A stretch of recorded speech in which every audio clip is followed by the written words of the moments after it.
নমস্কার বন্ধুরা, চম্পার ঘরোয়া রেসিপি চ্যানেলে আপনাদের সকলকে স্বাগত।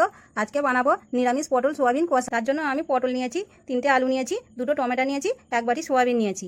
সোয়াবিনগুলো সিদ্ধ করে নেব। দিয়েছি, তেলটা গরম হয়ে গেছে, সোয়াবিনগুলো ভেজে নেব। আলু পটল এইভাবে আমি কেটে নিয়েছি, আলুগুলো তেলের মধ্যে দিয়ে ভেজে নেব। একটু হলুদ দিয়ে দেবো, একটু লবণ দিয়ে দেবো। আলুগুলো ভেজে তুলে নিয়েছি, ওই তেলের মধ্যে পটলগুলো ভেজে নেব। এর মধ্যে একটু হলুদ গুঁড়ো দিয়ে দেবো, অল্প পরিমাণে লবণ দিয়ে দেবো। ফোড়নে দিয়ে দেবো 5 ফোড়ন, একটা শুকনো লঙ্কা, তেজপাতা।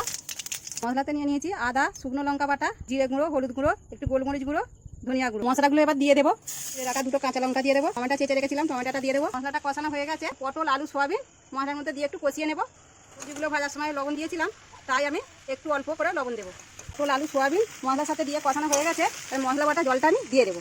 আর একটু উপর দিয়ে গরম মশলা ছড়িয়ে দেবো। পটল আলু সোয়াবিন কষাটা আমাদের হয়ে গেছে। আপনারা বাড়িতে এইভাবে বানাবেন, আর আমার চ্যানেলটাকে লাইক ও সাবস্ক্রাইব